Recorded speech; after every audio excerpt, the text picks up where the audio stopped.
Analysis by CA Darshak Shah. On behalf of Taxguru and all of you, I welcome Mr. Darshak Shah. Darshak Shah is a chartered accountant by profession with a key focus on corporate tax advisory and litigation service and business automation and analytics. He is partner at SNN Company.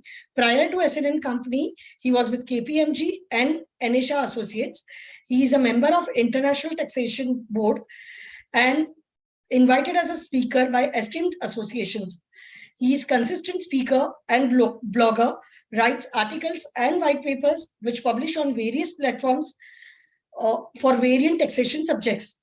BC has shared memento of gratitude and appreciation for sharing knowledge and experience and making invaluable contributions as an author to the publication titled Law and Practice of Transfer Pricing in India, a compendium. I request CA Darshak Shah to start the webinar and share the knowledge and experience. Over to you, Mr. Darshak Shah. Thank you very much, Khyati. Thank you, Taxguru, for giving this lovely opportunity. And thank you for giving me after 10 days, because that gave me some time, breathing time to analyze the laws and analyze the provisions. So with this, let us start. Today, what we are going to discuss is two portions. One is in relation to taxation, what all things are there. And I will also give some highlights about how this budget is going to get allocated and how is it going to be useful for the people in large at the end of the day, because the allocation of budget is equally important for us to know that how is this going to be allocated, and at the end of the day, how is it going to be useful for a common man, right? So in last 10 to 15 minutes, I'll take up that if I got a chance to do it. But otherwise, we'll be going through all the things which are in relation to taxation. Now, let me just share the screen so that we all are able to have a look onto it.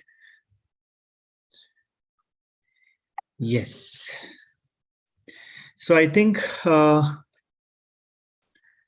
taxation, basically, we all have been seeing to it, and we are all practicing into it. But what is important to know is these are the three numbers which are important. First one, last year, the total tax collection has got increased from 12 lakh crore to 15 lakh crore. Okay, that's for direct tax collection is what I'm talking about. So that's a commendable increase in 1 year. That's one thing. The second thing is, this is something which is an eye opener, and I'm sure everybody will get either they will be aware of, or they will be getting some glimpse of this particular thing, and they would like to understand this. It is 140 crore of people which we have, right? Out of which 4 crore tax files are getting filed. So out of the total 140 crore people, only 4 crore people are filing their tax returns. Out of that, 3 crore 75 lakh people are filing zero tax returns. That's the amazing number. And the only balanced numbers who are filing the returns are the one for whom we are practicing and we are doing all the income tax, etc. Last year, 55,000 crore of GST fraud collection was done by the government, by our government. And what is happening nowadays, more than smaller changes, there's a lot of cleaning up activity which is happening so that we have more transparency in the law. Okay, so to bring more and more transparency and to have more and more people coming into the tax net so that they file their returns, there is a lot of cleaning activity which is happening within the law. And that is what is also a part of the budget, right? Now, let me start with something which is very important, which is Section 35D. Now, what does Section 35D says? It says that when you are either starting your new business or you are expanding your business, you are expanding your unit, etc., and if you get certain feasibility report done, or if you get some project reports done, or any kind of survey report which you do, right? Earlier, the provision was saying that only to the extent that those particular survey or feasibility are done by the panel of people who are recognized by the board, only those expenditure will be allowed. This year that is got expanded, it has broadened up, and therefore they have said that all the uh, consultants who will be doing this particular feasibility study, feasibility report, their expenses will be considered and recognized and allowed, provided the person who is incurring the expenses, he will have to file a statement. There will be some form which will be brought in, introduced. That under that form, we will have to file all the informations related to the expenditure, and after that, this particular expenses will be allowed. So there have been two things which happen. Number one, they have broadened the expenses, allowability of the expenses, by saying that earlier, which was only restricted to some of the consultants which are approved, now it has been allowed for all the consultants, and their feasibility reports, project reports, expenses will be allowed to the payer, but they will have to do all the compliances as far as the statement filing is concerned. Now, it is possible that going forward, they may even go in detailed scrutiny of it to understand the genuineness and the reasonability of the expenses. That can be a part of it, but today on, right now, they have mentioned about the statements which is required to be filed, right? Now, let me go to the next important and a crucial amendment or the proposal, which is there, which is for MSME. We have been seeing that there is a lot of things which are, what a lot of tractions which are going on in and around MSME, even in the budgets, and why it should not be, right? Because MSMEs currently are giving 40 crore employment, and it is contributing sizably to the GDP of the country. So therefore, MSME is getting more and more traction in the budget, which we are seeing, and even off budget also, we are seeing a lot of movements happening in MSME. Now, let's see what is that which is there for MSME in this particular budget. So we are aware of that MSME, where the payments which are supposed to be made, if the payments are not made within the time allotted by the MSME Act, in that particular case, the payment will be allowed only on payment basis and not otherwise. Now, first of all, what is important to note down over here, that it is referring only to micro and small enterprises. So it is not covering the medium enterprises. So businesses which are having investments above 50 crore, or businesses which are having turnover which is about which is below 250 crore, okay, those are covered under medium classifications. So those are the entities which are not covered. So if I make a payment to them, then this rule does not apply to them. This applies only for micro and small enterprise. So this is the first important thing to note. Now, what it says is, the MSME Act says that 15 days from the date of delivery of the goods. This is also important to note. It is from the date of delivery of the goods, or from the date of receipt of the services. From that date, 15 days is to be calculated, and within that day, the payment should be received.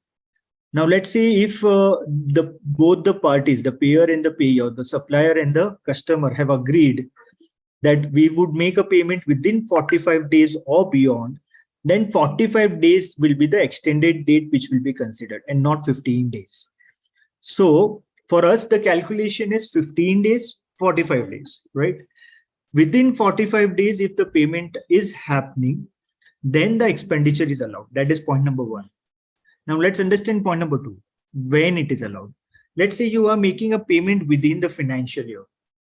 So though you have not made the payment within the due date of 45 days, but if you have made the payment within the financial year, okay, the law is not very clearly saying it, but yes, there have been there has been a dialogue which has been there from the CBDT chairman, who have also agreed that those particular payments will also be allowed.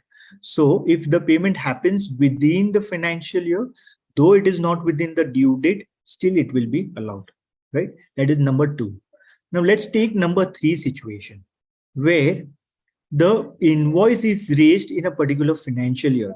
Let's say we talk about this financial year, where the amount invoice is raised on, let's say, 15th of March or 17th of March 23.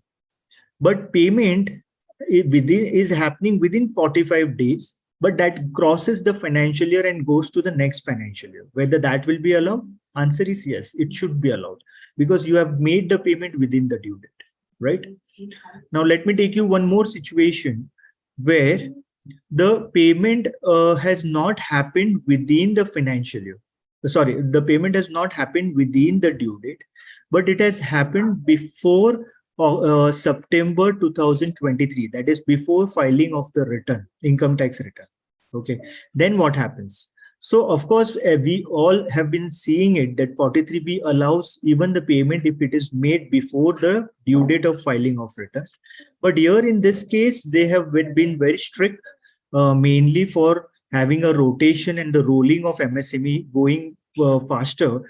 Therefore, they have made it very clear that if it is not made within the due date, then it will be allowed only in the year in which the payment has happened. So let's say if we make a payment in our example, where the invoice and the delivery of goods is on 17th of March, if the payment is happening in July 23, okay, still it will not be allowed for financial year 22-23. It will be allowed for 23-24, right? So that's something which we need to keep a note of.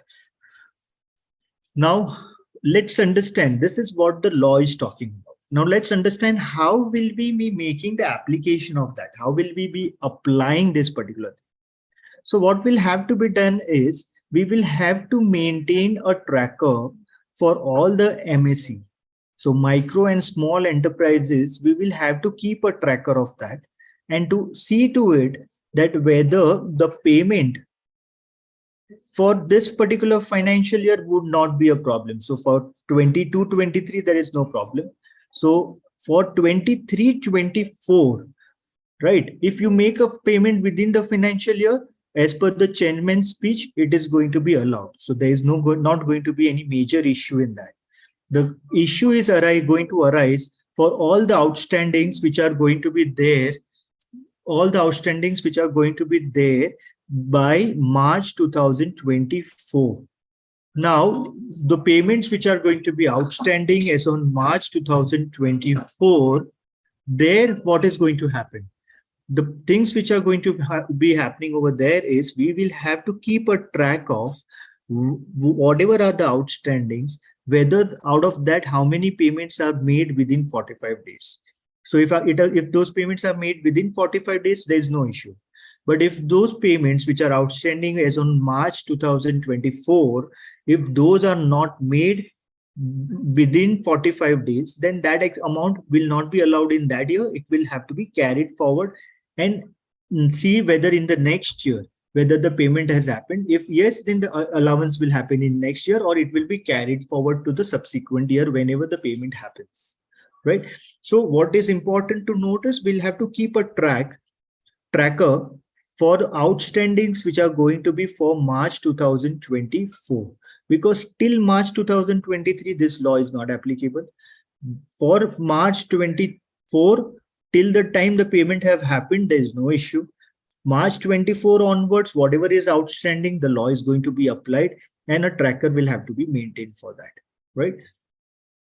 Now, couple of challenges which we could see over here is how will we be ensuring that the vendor is micro, small or medium? Every time, how would I ensure that? Because of the growth in the business, there's a possibility that some particular enterprise shifts from micro or maybe from small to medium.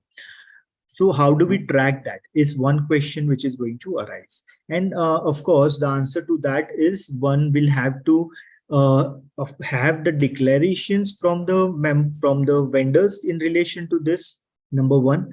And I believe that there will be some informations which will be publicly available, if that is supposed to be if this law has to be applied in all the true sense, then that disclosure will have to be made so that we will be able to track it from there.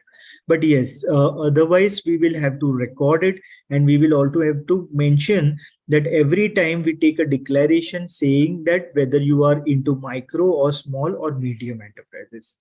So that's something which is there as far as MSME is concerned. I'm moving on to the next point, which is in relation to startups. Now, we have generally seen that governments have been focusing more on MSMEs, and they have also been focusing nowadays on startups. And one of the core reasons for focusing on startups are basically to ensure that our intellectuals are remaining within India and it is not going beyond our country. That's one. And we get more and more R&D done within their country. Now, what have they brought? They have brought that from 7 years, the loss carry forward limit have got extended to 10 years. So that's one thing which they brought. What is the importance of that? Now, what is the importance of that is something very crucial. So generally for a startups which are eligible, the law says that all the shareholdings, even if the shareholding is continued, but the overall stake is less than 51%, still you get the benefit of carry forward and set off of loss, because the government have realized it that startups, there happens a dilution, and that is in practical sense, those dilutions are required so that there's more funds brought into the company, and therefore those dilutions were ignored as long as all the shareholders are continuing. So even here also, the loss will be allowed till all the shareholders are continued. Now, this provision is going to be applicable only for the period of 10 years, right? Post 10 years, the entity becomes a normal entity and does not remain to be a startup entity anymore. As a result of that, the normal entity provisions does not ask for less than 51% shareholding to set off the loss. So in the normal provisions, when it continues from the 11th year onwards, if the shareholding is getting changed by less than 51%, in that particular scenario, we will have a trouble in getting set off of that particular loss, because you have transformed from the startup entity to a normal entity. So that's one thing which we'll have to keep a note of while we are dealing with startups, while we are dealing with loss of startups. Now, this is another. It's more of a inclusive nature, wherein they have tried to include all the intangibles into this particular net. So what does the provision says? Provision says that all the assets which are in the nature of intangible, where it is where the cost is not identifiable or where the cost is not there, it is a self-generated or self-developed assets where the cost will be nil.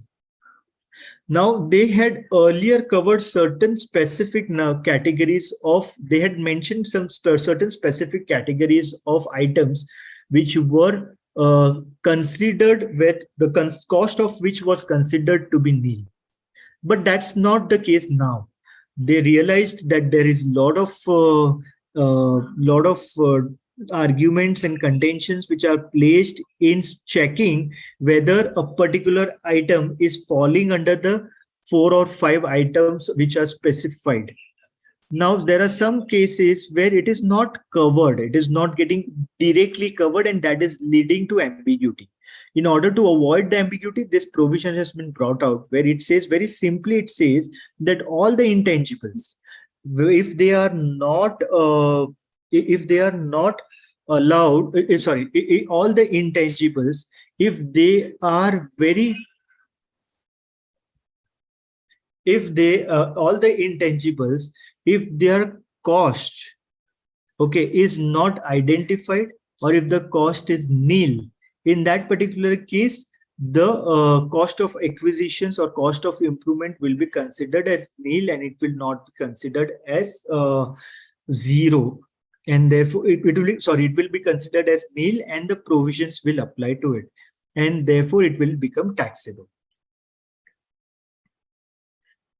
Now moving on to the trust provisions. Now what are the trust provisions trying to say?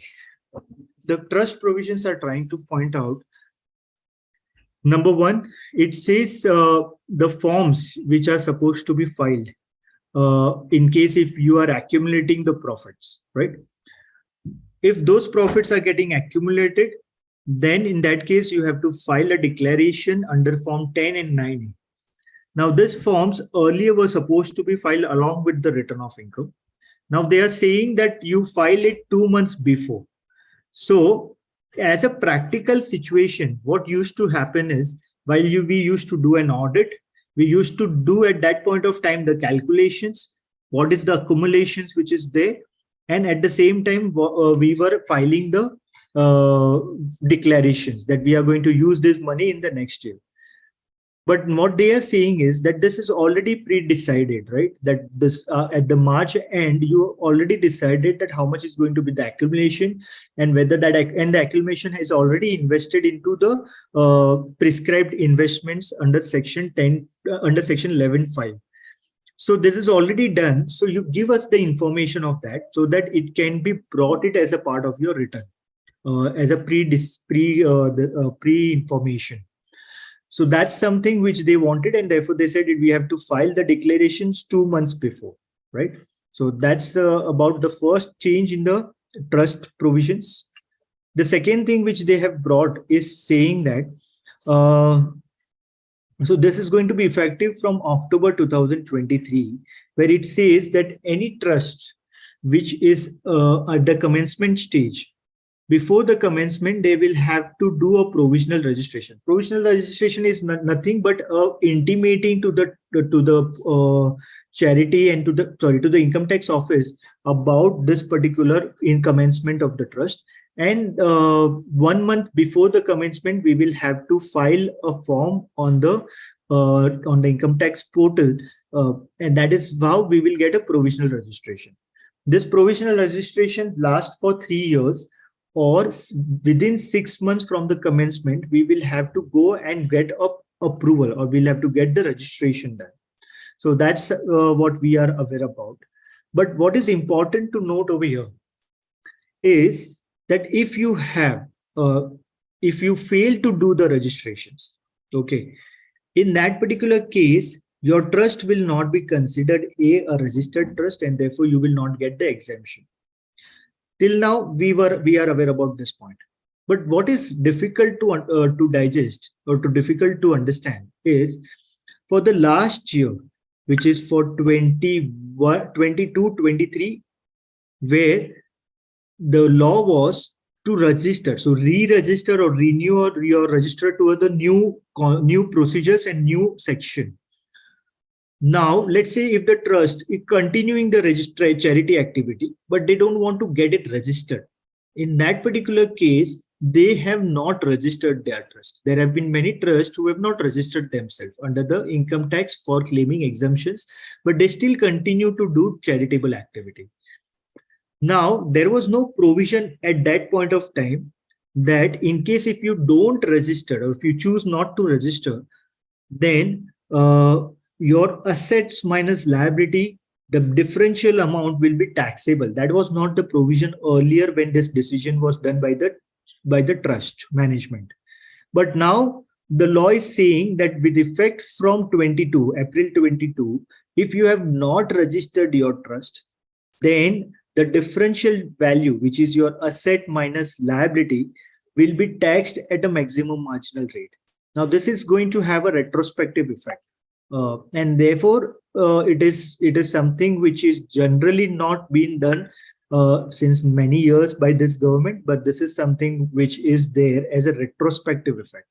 Now, what will be the result of that? Let's say a trust which has not done the registrations, but they have the assets and they have, there's a net value of assets which is used for charitable activity.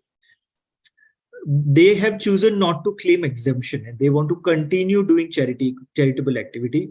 Now here is the situation where they cannot go for older registrations because that window is closed in the month of November itself. So they will go for a fresh registration. Now, if they go for a fresh registration, what is going to happen for the asset minus liability value, whether that will be taxable? As of now, the law is saying yes, it will be. But ideally, this is going to lead to unnecessary hardship on those charity trusts who have chosen not to get the registrations. They will be under the difficulty. Moving on to the next point, there is one confusion which is there, whether the trust can file an updated return. I would like to clarify from my side, and in my view, it is not that the trusts are not allowed to file an updated return.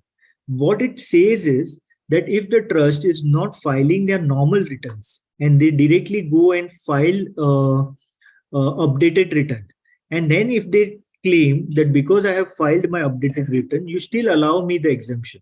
Now that is something which they have not agreed to. They said that you have to file your normal returns. If you file your normal returns, you will get the exemption. But if you don't file your normal returns and you only file your updated returns, then the exemptions will not be allowed. But it does not say that the updated return will not be allowed. So if you file your normal return, then afterwards you want to update your return, you can still do that. There should not be a problem in doing that.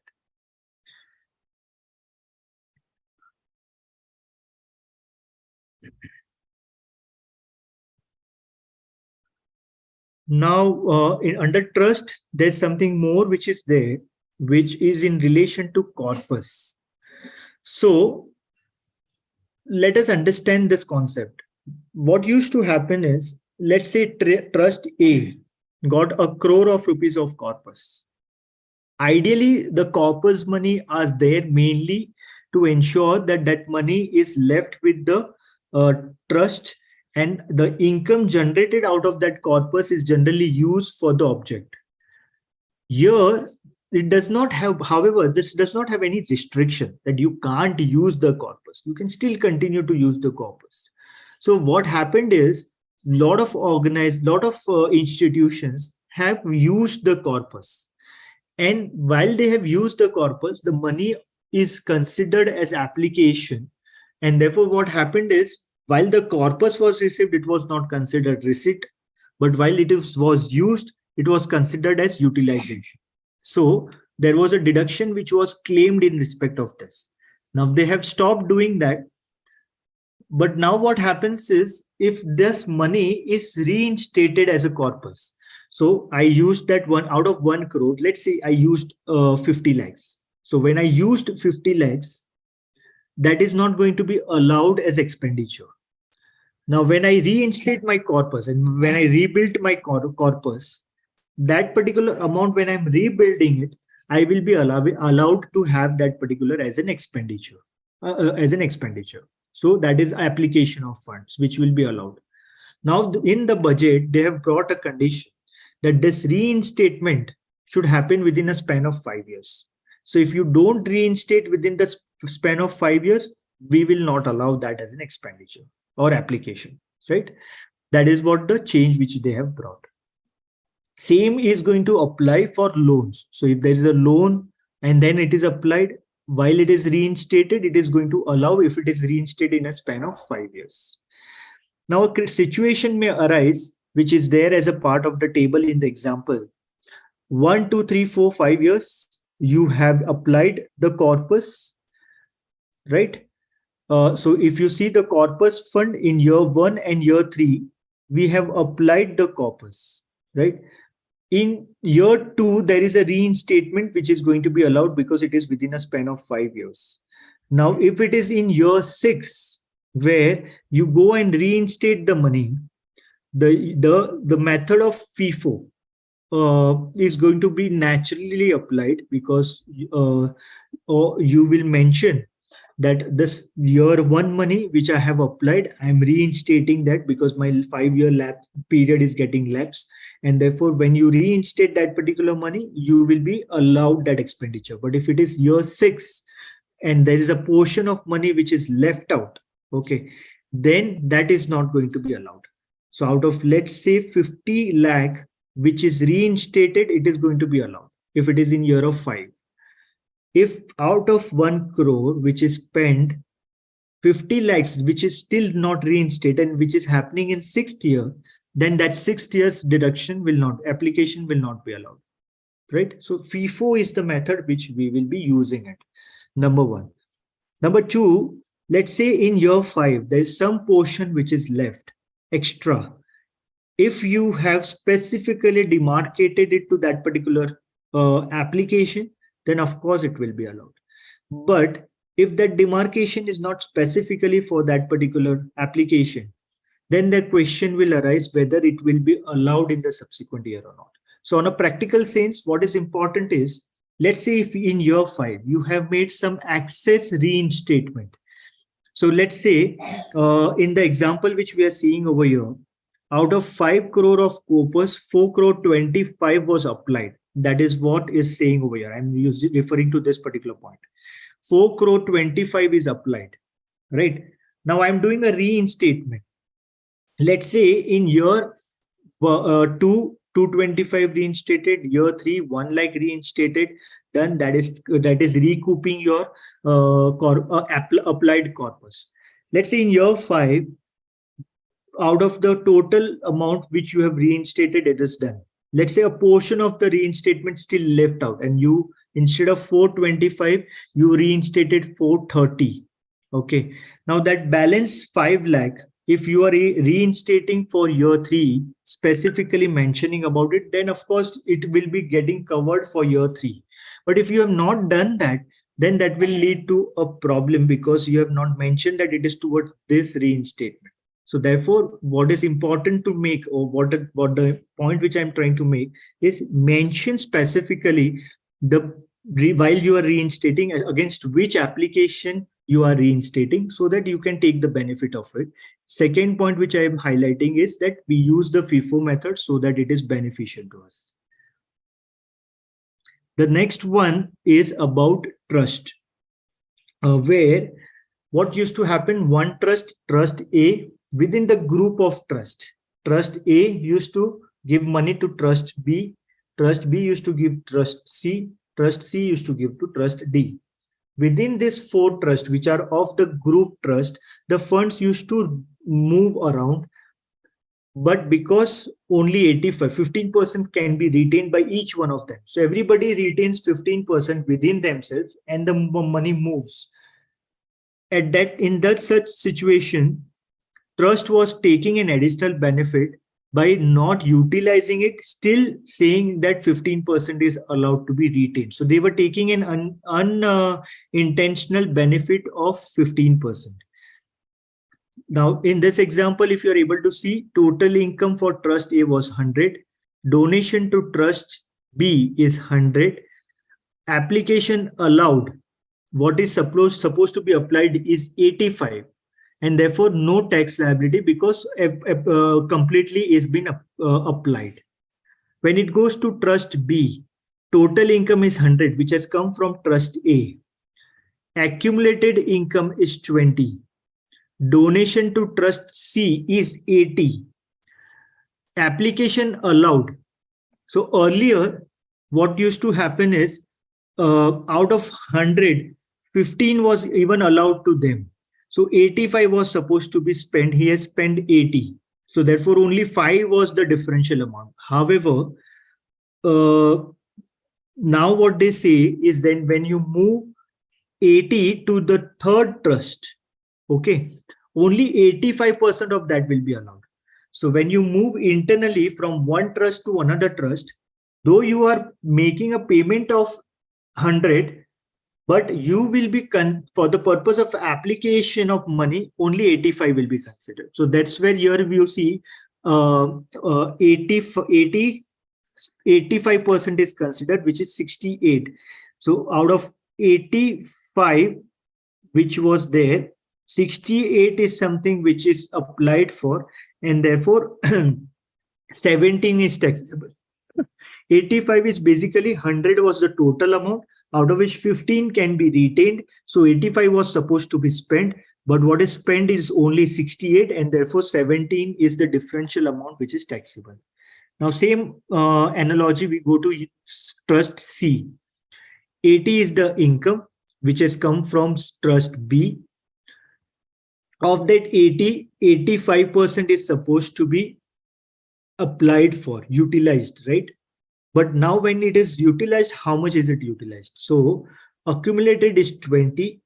Donation to the other trust, yani trust D, is 60. So within the trust, the funds are moving within the trust. So donation is 60. Application will be considered 60 is 85%, which is 51.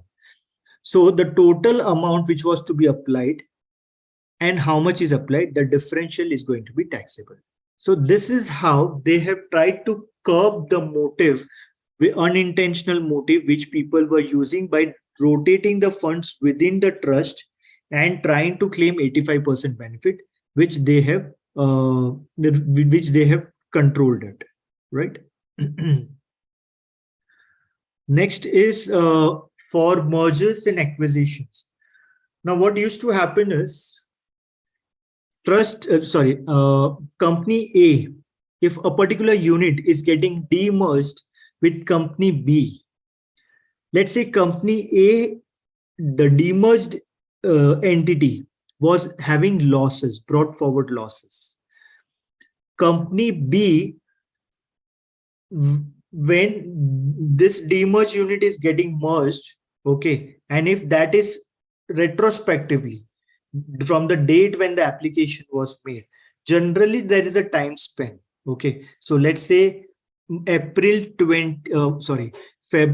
23, I made an application, right? Now for this financial year, 22-23, this demerged entity, while they will file the return, they will claim this particular loss in company A, right? Not in company B, because the approval is not received.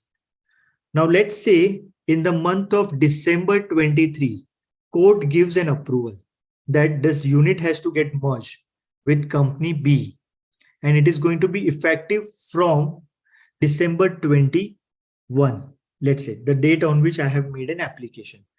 Now, what happens is this loss will have to get distributed. Company A till December, and the company B, this loss will get merged. Okay. Now, the successor entity has to claim the loss. Okay. For claiming the loss, they are supposed to revise the return. For 22-23 financial year, the return needs to be revised.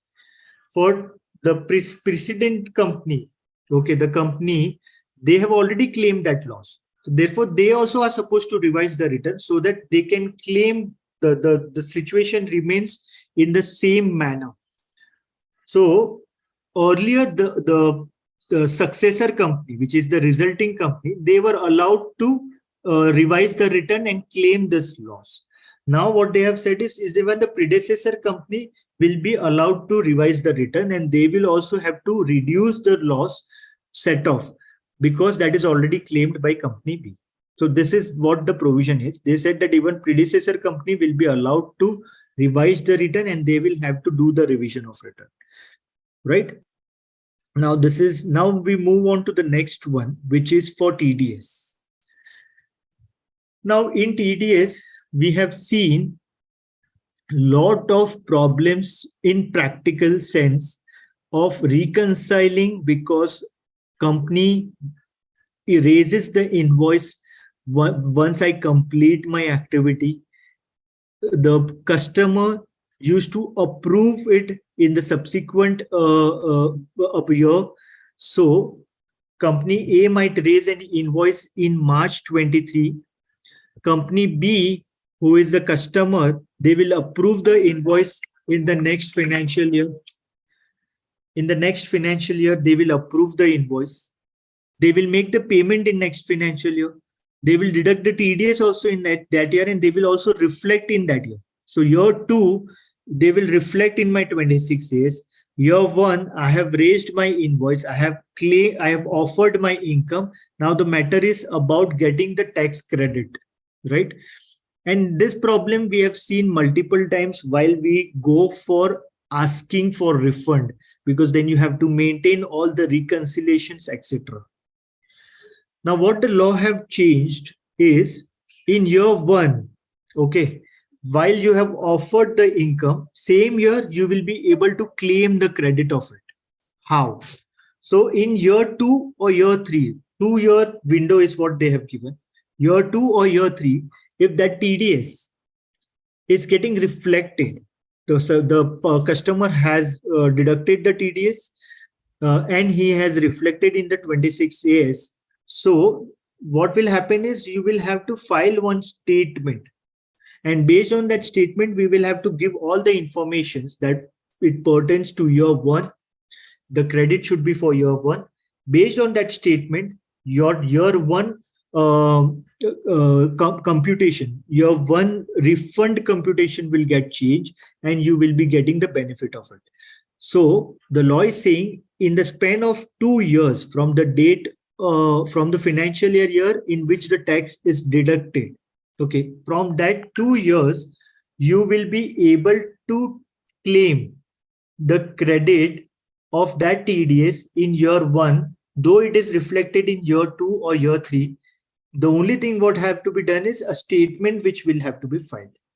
So what I understand is by filing the statement, they will be able to understand that this particular transactions in 26 years is pertaining to the income of year 1 and not year 2. So they will not give in year 2, but they will give it in year 1, right? By filing our statement, they will be able to, the system will be able to do that. So that is what is going to be a facility for us, so that we are not getting into that juggling of reconciliations, which is a very troublesome exercise. That is something which will get reduced or which will be avoided, right? The next one is about TCS. The provision, I'm sure people are aware of, that if there are overseas packages, right, and the travel agents are selling us overseas packages, earlier they used to collect 5% TCS over and above the package price, and they used to give the credit of that, which we used to claim it in our return of income, right? So let's say today, if I am buying a package of New Zealand, I am traveling to New Zealand, I used to pay 5% more, and I used to take a credit of that. Okay, but the transactions is getting reflected. That was the whole objective. And the second objective, of course, was to collect the tax at source. Now, the amount has got increased to 20%. So that's number one thing which has happened. Number two is LRS payments, which are other than related to education and medical. Okay, those have also, now the TCS rates have got increased to 20%. So this is the two things which is important. Now, what is going to happen? What is the implication of this? So the implication one, which I can see, is these are all for the people who are selling packages in India. Now, but people who are selling the same package in the foreign country, for them, this TCS collection rule is not there, because they are all non-residents, and non-residents, while they are selling the packages, this particular TCS provision is not applicable. So what might happen is the industry who is collecting TCS in India, okay, they will start having their companies or business outside India, and from there they will sell the package, right? And at the end of the day, by doing that, the customer is not going to get impacted, and he will be able to take the facility even otherwise. So it's mainly taking the business from India to overseas country is something which is going to happen, which may not be the intention, but yeah, that is going to be the consequences of this particular amendment. Second is, if we book separately, then it is not a package. So if I book hotels separately, if I book cars separately, etc., then that is not the package which I am buying, and therefore this is not getting covered.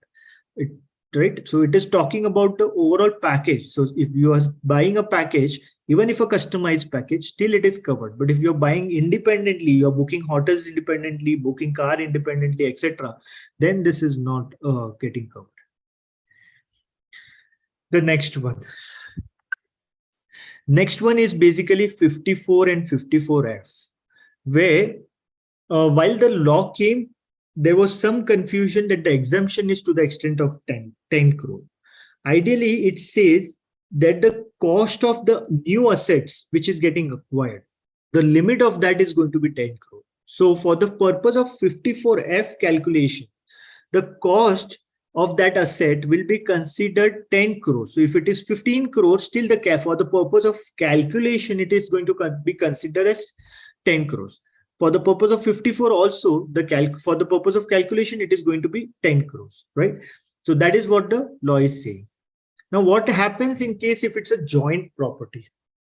Now, if there is a joint property and if the co-owner is buying a property which is more than 10 crore, both of them will not get 10 crore because the cost of asset is going to get restricted to 10 crore. That is what the law is saying. So if that asset value, if it is 15 crore, okay, 10 crore, 5 crore, no, it is 10 crore, which is going to get divided between the co-owners. Whether 54 EC is part of it, no, it is only 54 and 54F which is a part of it. 54 EC is not part of that 10 crore limit. It is for the cost of the asset which is to be considered. And therefore, when you take cost of the asset, it is 10 crore, which is for 54 and 54F.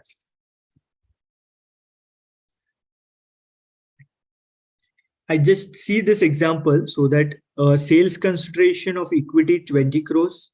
Cost of asset is cost of acquisition is 1 crore. So capital gain is 19 crores. Investments is 5 crore, 15 crore, and 20 crore. So how will be the reduction calculated? The deduction will be, in the first case, 19 into 5. In the second case, it is 19 into 10. And in the third case, it is 19 into 10 divided by 2. Okay, so that's how this calculation is going to happen.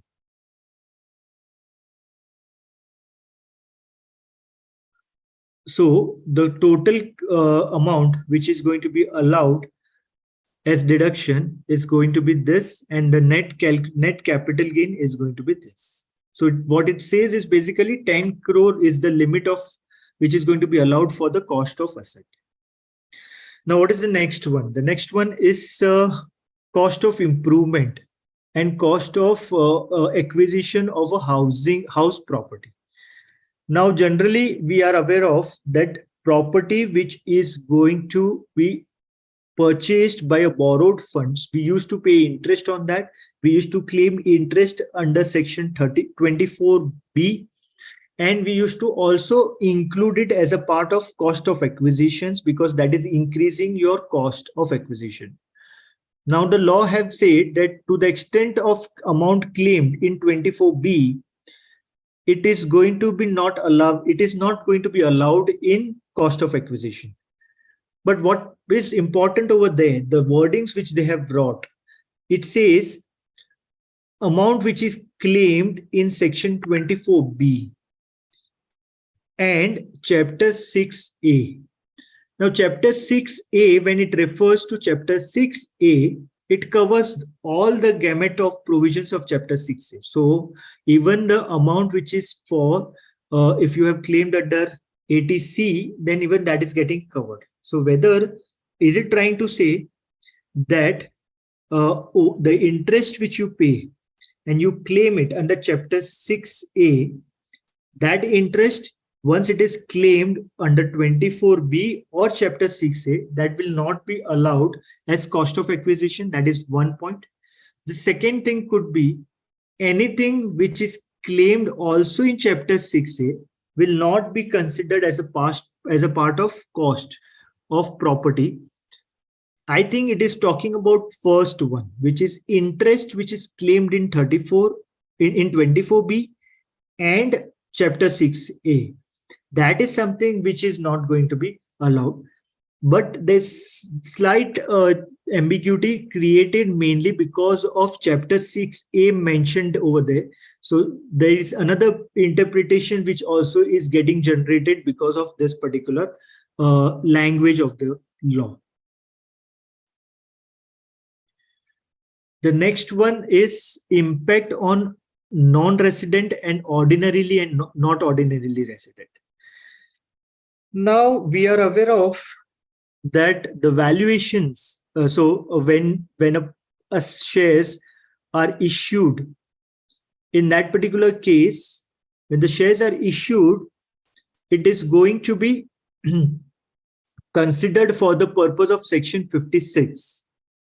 Now earlier it was only for resident, then they included non-resident, they have also included not ordinarily resident.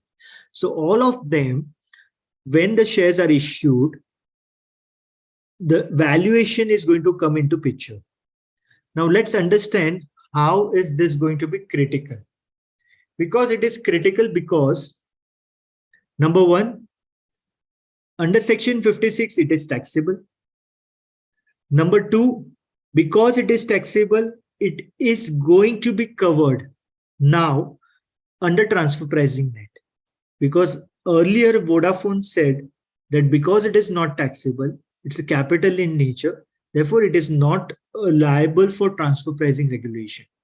But now, because under section 56 it is getting covered, therefore transfer pricing regulation is one thing which will come into picture, number one. Number two, even the income tax officer, because he is going to tax it under section 56, even he would investigate about the valuation. We all know what is the position today as far as valuation calculations are concerned and the scrutinies of valuations are concerned. What is that has the hardness which we are seeing it in terms of interpreting the valuations, right? It's completely a subject in itself, because valuation, when we talk about it, there's a lot of subjectivity gets involved into it. There are a lot of commercial aspects which are getting involved into it. And based on that, valuation is arrived. And therefore, the fear which is getting arose is whether all those aspects, how that is going to be considered when this valuation is getting scrutinized. Because if a non-resident is investing into India, and if he is investing at a particular value, and if that value is not accepted, then that amounts to taxability. That when it amounts to taxability, this is going to be again a picture which may not be a good picture if it is not handled with care. So what urge is that this needs to be handled with care. There should be a lot of filtrations which should be brought in over here, because this is going to be a sensitive point. There are also some important aspects which are in relation to valuation, because the investments can be in a form of convertible instruments. The investments can be in the form of preferences. The investments can be from the long-term perspective, which is, let's say, example, the story of digital economy, which is going out in India. There could be a foreign investors who wants to invest in that particular story, which is a long-term story, and therefore the valuation of that would be different than what otherwise it would have been. So therefore, looking into all these things, couple of things comes to my mind. One, A could be that if this is not handled with care, okay, and if the things have been not worked out in the final law, if it is not worked out with all the carefulness, then this is an open window And then in that case, non-resident may identify an alternative window to invest it into India rather than investing it through equity, which is something which needs to be looked into. We all have been seeing it, and let's wait for some good clarifications on that. Yeah. The next is section 28. What section 28 says? It refers to perquisite tax for a businessman or for a professional. Now, what it says is any value derived from the business or profession is going to be covered over here. Now, when it says any value, earlier was in cash or in kind. So it used to say that any value which is derived in cash or in kind. That is what the law was there. The law is there since long. Now, what is important? Change which is there, and what is the impact of that change? Change is, they have said that now it is in cash or in kind or partly in cash and partly in kind. Now, what is the impact of this? The impact can be, let's say, if I am entering into a transaction with my group company, and the group company, I am dealing with that company at a price which is not a market price. For some commercial reason, I'm doing that. In that particular case, whether the amount which I'm paying in cash and there is a partly kind benefit which the other company B is getting, whether that will be covered under this particular net of section 28 is a question mark. Because if that is going to get covered, that means all my transactions, I will have to do it at arm's length price. Because if I'm not doing it at arm's length price, then the transactions which are of revenue nature will be getting covered under section 28. Transactions which are of capital nature will not be having large impact because that is still outside the net of section 28. But transactions which are of revenue nature, that might get hit over here because of partly in cash and partly in kind, right? The next one is in relation to appeal matters, representations. What it says, JCIT, we have seen it is covered. What additionally it says is, even if there is a dispute in relation to the status between trust, EOP, etc., those particular transactions will also be, such kind of determination of status which is not convincing to the taxpayer, even there he can go for an appeal and he will go and appeal to the Joint Commission, right? Then it says the return filing time limit.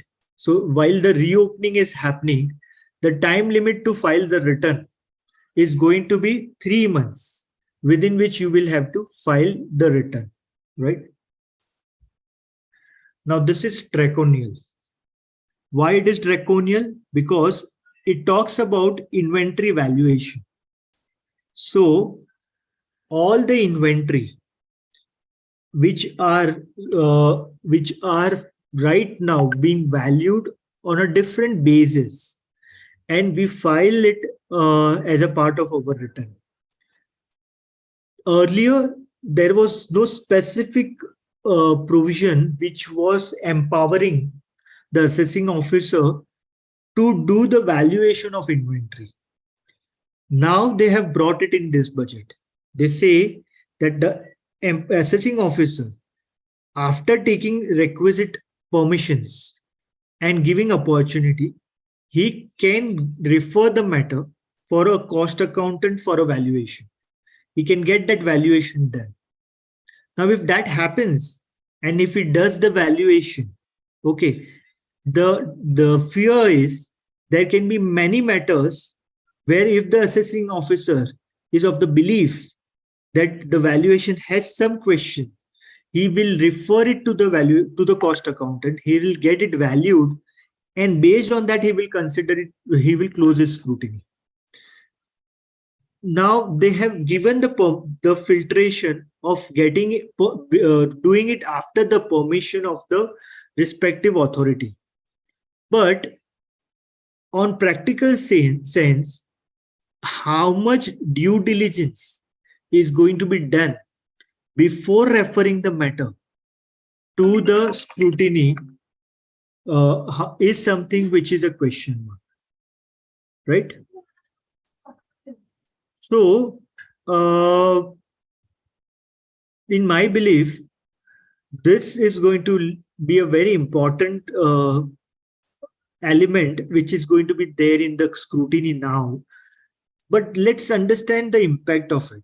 What the memorandum says, the impact is there's a deferment of tax. So what they believe is because of the lower valuation, undervaluation, you are deferring the tax by a year. So your closing balance is undervalued. Therefore, you are deferring your tax of this year to next year. In next year, it becomes an opening balance. So if you, my undervaluation of current year, there's an undervaluation of expenses in the next year. But that is something which they are saying because it's a deferment, therefore we have to bring it up. And now it says that the officer has empowered to refer it to the cost accountant. But what is important is they should also mention the conditions under which it should be done, because it should not be kept open only with the permission. It should have specific conditions based on which you can refer, so that there is some sense of due diligence which are done, and then only this matters get referred, right? Now going to the next one. In transfer pricing, they have said that earlier you used to get 30 days window for filing the details. Now they says that you will get 10 days windows, which will be extended by 10 days. So every time you file it, you get a 10 days window extension. So they have tried to tighten up the time which is given for filing the details, under the belief that those informations are generally readily available at the time of transfer pricing audit. So you already have all the informations, and therefore you don't need 30 days always. So you get 10 days, which is extended by 10 days, and that's how it is going to function.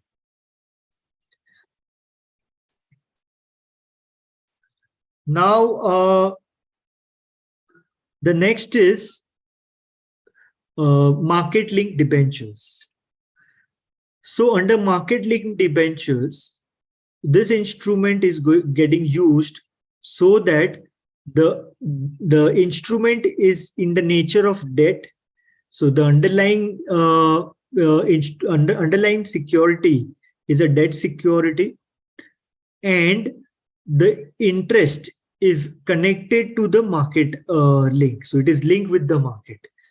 So that's the instrument which they are referring to. They're saying this instrument is similar to derivatives, and therefore it should not be considered as long-term capital gain and taxed at 10%. It should be considered as short-term capital asset and should be taxed under the normal slab rate in which it is getting. Otherwise the short-term capital gain is offered. So it says it is to be treated equally as derivative and not as long-term capital asset, and therefore the tax of 10% is now going to get increased. Now, when we talk about this is going to be applicable from next year. Therefore, till March 23, still if it is getting sold, the long-term capital gain is going to be taxed still at 10%, and then onwards, from the next year onwards, it is going to be short-term capital asset. It is going to be irrespective of the period, it is going to be considered as short-term. So therefore, what people will be doing it, if they want to, they will book their profit under long-term capital gain and offer the tax at 10%. It will increase the cost of the asset, and therefore the short-term capital gain which will then be happening in the subsequent year, will get reduced to that extent. Now, that's something which people might be doing it, but it's something which is not mentioned anywhere over here as far as how is that going to be controlled. But yes, this is what the current law is. So I'm done with as far as all the tax proposals are concerned. Now I'm going to some of the important elements of the budget which we should be looking after, and how interesting and how important it is something which we'll be dealing it in next 20 to 30 minutes, and then we'll have questions. If you see the economic outlook says that Sri Lanka, the currency devaluation there is 77%. The inflation is 300%. If we see Bangladesh, their exports have reached to almost at the bottom. If we talk about Pakistan, the State Bank of Pakistan just is left out with $4 billion.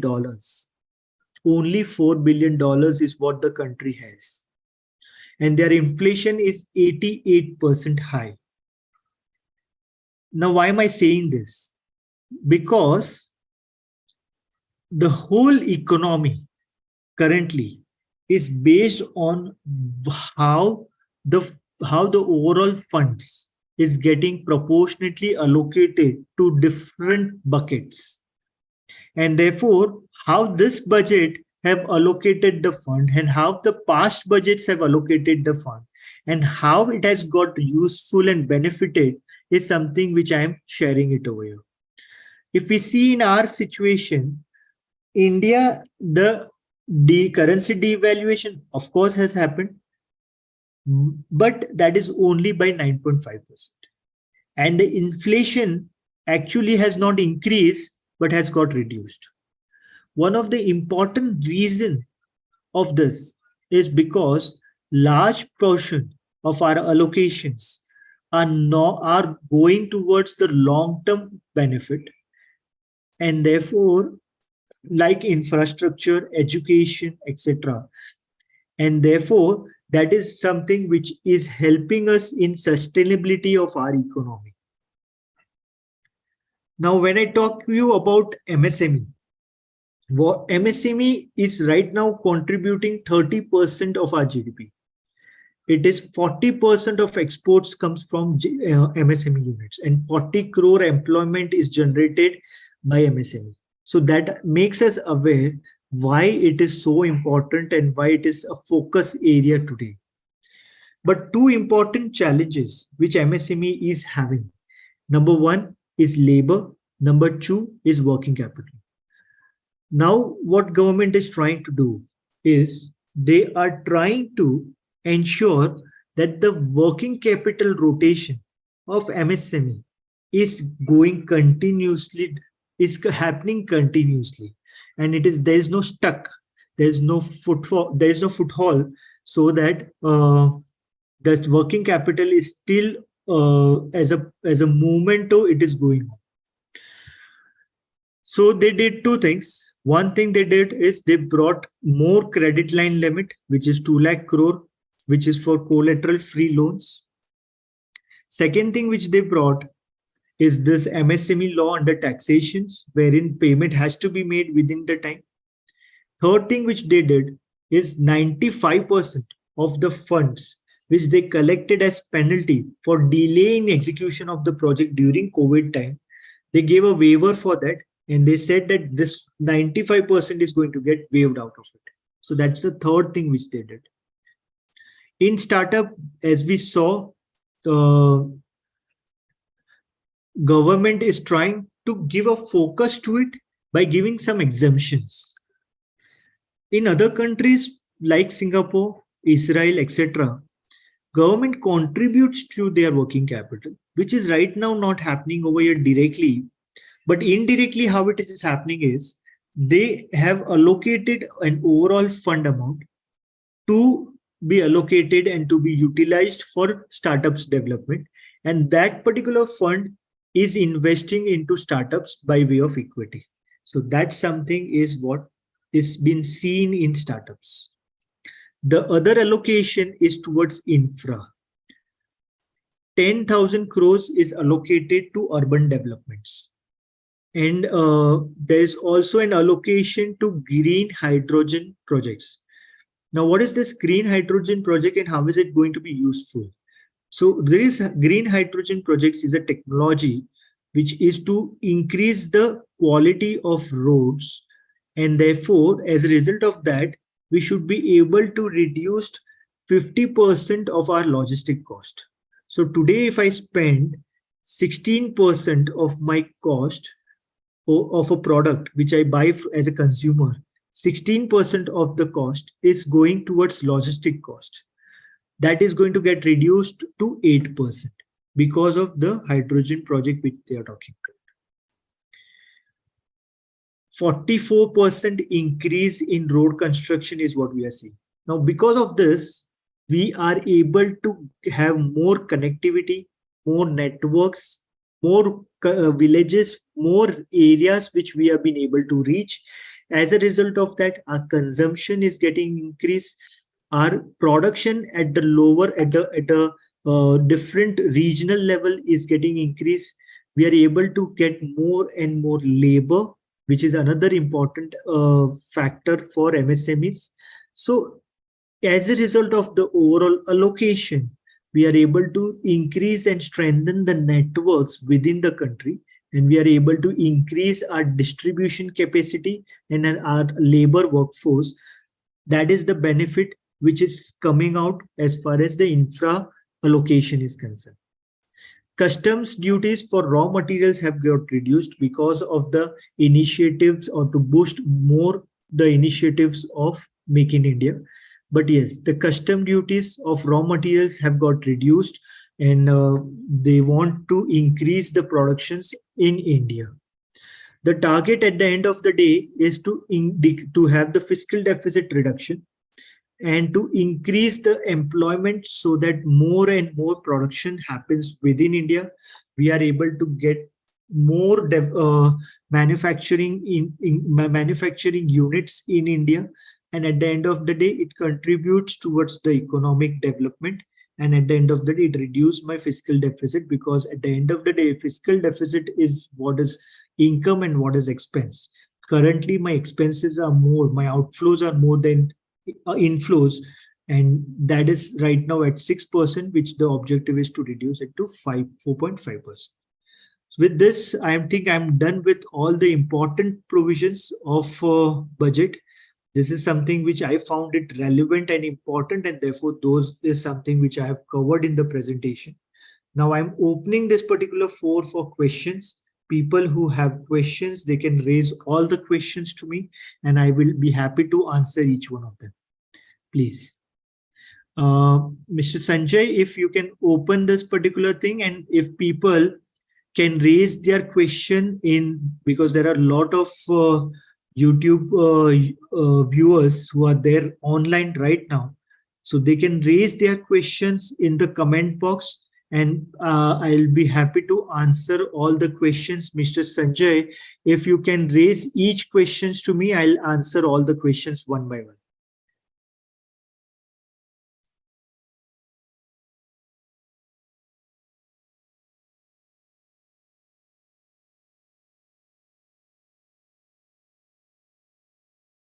Mr. Sanjay? Sir, I am checking the questions.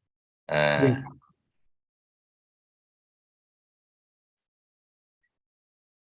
So before we read question, Mr. Sanjay, I just like to ask members that in case if they are interested in joining our group, so basically this is a group of multiple around 600 professions who are there as a part of the group, and generally the objective is to resolve the queries and also to learn the concepts in a concise form. So if people want to join, then there is a link available.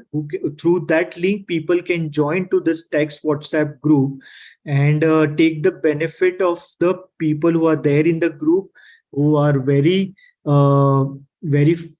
fast in communication and very helpful and passionate to resolve the queries which have been raised into it. It is purely with an objective to help each other, nothing more than that. Thank you very much. Sir, first question is from Pradeep Kapoor. Whether new regime is now applicable even or on registered firm? Even for Registered firm. even for registered firm. I repeat the question, whether new regime is now applicable even on registered firms? No, I'm not able to get the question properly. Next question is, No, let me understand this question. Just give me a second.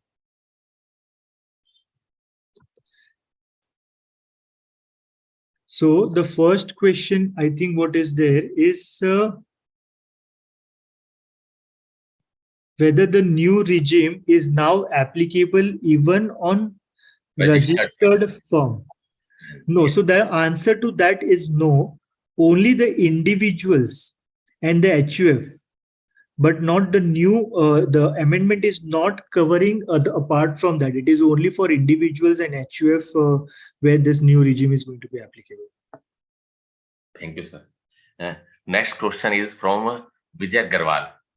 Is trading also covered under micro and small enterprises? Yes. Next question.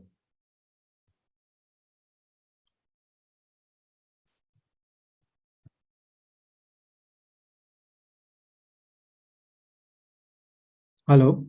Yes, sir. I am checking the questions. No other questions, only 2 questions. Okay.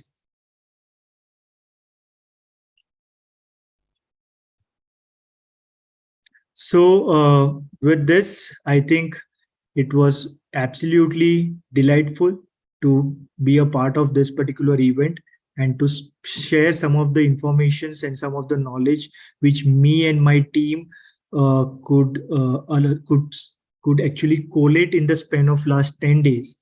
That's what we have shared it. If there are still any questions which you guys have, you can always send an email to me on darshak@snco.in, and I'll happy to answer those questions. And people who want to join to the group can join to the link which is available and be a part of the particular group. Thank you very much. Thank you, Sanjay Bhai, for handling this particular event and monitoring this particular event. Can we call off this particular event now? Sanjay Bhai? Yes, sir. Very good session, sir. Thank you very much, sir.